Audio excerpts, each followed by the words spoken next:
महाराजा कृष्णदेवराय का दरबार लगा हुआ था। दरबार में एक विषय पर गर्मागर्म बहस चल रही थी। विषय था स्वर्ग और नरक का अस्तित्व है या नहीं है। कई दरबारी इस विषय पर अपने अपने विचार प्रकट कर चुके थे। एकाएक राजा कृष्णदेवराय बोल उठे, मैंने आप में से कई लोगों के विचार सुने, लेकिन अनेक लोगों का यह भी मानना है कि स्वर्ग और नरक इसी दुनिया में है। एक दरबारी ने खड़े होकर के कहा, हाँ अन्नदाता, मैंने अनेक संत महात्माओं को यही बात कहते सुना है। राजा कृष्णदेवराय बोले, पर हमने तो न स्वर्ग देखा है ना ही नरक। हम कैसे मान लें कि इस दुनिया में स्वर्ग और नरक होता भी है। राजा कृष्णदेवराय की इस बात पर सब दरबारी कुछ देर के लिए मौन हो गए। पर एक दरबारी बोल उठा, यह बात तो सिर्फ तेनालीराम ही बता सकते हैं कि इस धरती पर स्वर्ग और नरक है या नहीं है। सबसे पीछे बैठे तेनालीराम अपनी अधमुखी आंखें खोली और राजा कृष्णदेवराय की ओर देखने लगे। राजा कृष्णदेवराय ने दरबारी की बात का समर्थन किया। हाँ, बात तो ठीक है तेनालीराम, तुम्हें बताना ही होगा कि इस दुनिया में स्वर्ग और नरक है या नहीं है। तेनालीराम तत्काल हाथ जोड़कर खड़ा हो गया और अत्यंत आदर और नम्रता के साथ बोला, हाँ महाराज, हमारे पूर्वजों का भी यही कथन है, लेकिन हमने तो इन दोनों में से किसी को नहीं देखा है। क्या इस दुनिया में स्वर्ग और नरक है?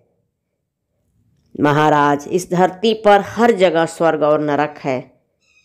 क्या तुम हमें दिखा सकते हो? राजा कृष्णदेवराय ने प्रश्न किया। हाँ अन्नदाता। तेनालीराम के इस उत्तर पर सभी दरबारी उसका मुंह देखने लगे। सबके लिए एक हैरत की बात थी कि स्वर्ग और नरक तेनालीराम कैसे दिखा सकते हैं। फिर भी कोई चूं तक नहीं बोला, क्योंकि तेनालीराम की बुद्धि का सबको पता था कि वह कुछ भी कर सकता है। तो कब दिखाओगे तेनालीराम? जब भी आप कहें अन्नदाता। क्या इसी समय दिखा सकते हो? हाँ अन्नदाता। अब तो तेनालीराम की बात सुनकर दरबारियों का आश्चर्य और बढ़ गया। स्वयं राजा कृष्णदेवराय भी चकित रह गए कि तेनालीराम इस पहेली को कैसे सुलझा सकते हैं। तेनालीराम अपनी बात कहकर दरबारियों की ओर देखने लगे। वह अपने स्थान पर अभी भी खड़े थे।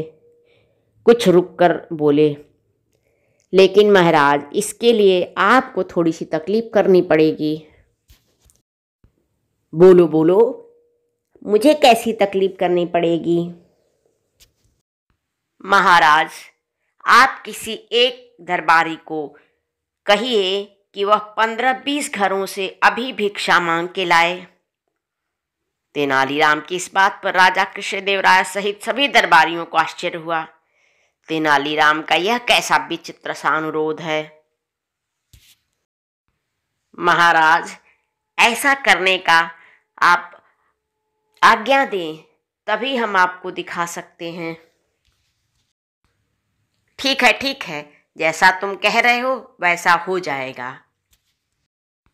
अब महाराज यह तय करने में लग गए कि किस दरबारी को यह काम सौंपा जाए। इससे पहले कि वह कुछ निर्णय कर सकते थे, तेनालीराम ने एक ऐसे दरबारी का नाम बताया जो राजा कृष्णदेवराय से प्रायः उनकी शिकायतें किया करता था। अपना नाम सुनकर वह दरबारी मन ही मन तिल मिला गया, पर राजा ने इस बात को मान लिया। राजा की आज्ञा होने पर वह इस बात को टाल नहीं सकता था, पर मन ही मन जल भुन गया कि तेनालीराम ने उसे तो भिखमंगा बना दिया। जैसा तेनालीराम ने कहा वैसा ही करो, राजा ने आदेश दे दिया। मन ही मन तेनालीराम को कोसता हुआ वह दरबारी भिखमंगा बनकर भीख मांगने चला गया। शाम हुई, वह दरबार में पुनः लौटा। उसको भिखमंगा बना देख दरबारियों को मन ही मन बड़ी हंसी आ रही थी, पर सब अपने को रोके हुए थे। लो, भीख मांग करके दरबारी तो वापस आ गया। अब बताओ तेनालीराम, स्वर्ग नरक कहाँ है? महाराज, यह स्वर्ग और नरक दोनों देख करके आया है। मुझे क्षमा करें, आपको भी इसी रूप में जाना पड़ता, इस कारण मैंने यह गुस्ताखी नहीं की है। यह स्वर्ग और नरक देख कर आया है, आप भी चाहे तो देख सकते हैं। तेनालीराम की बात सुनकर भिखमंगा बना दरबारी चीख उठा, अन्नदाता, मैंने न तो स्वर्ग देखा है न ही नरक देखा है। तेनालीराम झूठ बोल रहे हैं, वह तो यहाँ बड़े आराम से बैठे हुए हैं। ये क्या कोई मेरे साथ गए थे? इनको कैसे पता कि मैंने स्वर्ग और नरक देखा है और क्या देखा है? मैं तो बस भीख मांग कर आ गया हूँ, थोड़े से पैसे, कुछ आटा दाल चावल मिला है। उसकी बात को सुनकर तमाम दरबारी खिलखिला के हंस पड़े। तेनालीराम शांत स्वर में बोला,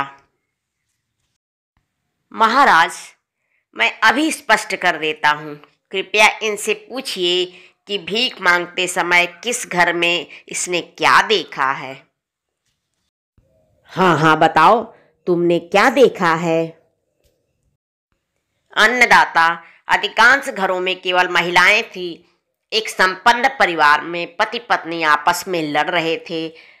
पत्नी को पति मार रहा था और पास बैठा बच्चा रो रहा था। आगे क्या देखा? राजन, एक बुढ़िया ने मुझे भी खाना भी खिलाया। फिर आगे एक परिवार में पति पत्नी बड़े प्रेम से बातें कर रहे थे। उनका प्यारा सा बच्चा पास में बैठा खेल रहा था। मेरे मांगने पर पति ने हाथ जोड़कर माफी मांग ली। फिर मैं बस तेनालीराम बोला, स्वर्ग और नरक आपने तो देख लिया। क्या मतलब? राजा कृष्णदेव राय चौंक गए। अन्नदाता, जहां मारपीट हो रही थी वहां नरक था और जहां बच्चा खेल रहा था वहां स्वर्ग था। तेनालीराम की इस बात पर सब आश्चर्यचकित हो गए। सभी ने हाँ में हाँ मिलाया। तेनालीराम ने स्पष्ट कहा कि जिस घर में हमेशा लड़ाई झगड़े होती है वहाँ अशांति हमेशा फैली रहती है, शांति दूर भागी रहती है। ऐसे घर में खुशहाली का माहौल हो ही नहीं सकता है, वहाँ पे नरक होता है। और जहाँ सभी प्रेम और सद्भाव से रहते हैं, सबके मन में प्रसन्नता होती है, वह स्वर्ग के समान होता है। कृष्णदेव राय की यह बात सबको आश्चर्यचकित कर गई। उसकी बात इतनी वजनदार थी कि सबको उसकी माननी पड़ी। राजा कृष्णदेव राय मन ही मन तेनालीराम की प्रशंसा कर उठे। वास्तव में स्वर्ग और नरक इसी धरती पर है, हमें कहीं और जाने की आवश्यकता ही नहीं है। हम अपने कर्मों से ही यहीं स्वर्ग और नरक का आनंद लेते हैं। हमारी कहानी आपको पसंद आए तो हमारे चैनल को लाइक शेयर सब्सक्राइब जरूर कीजिए। धन्यवाद।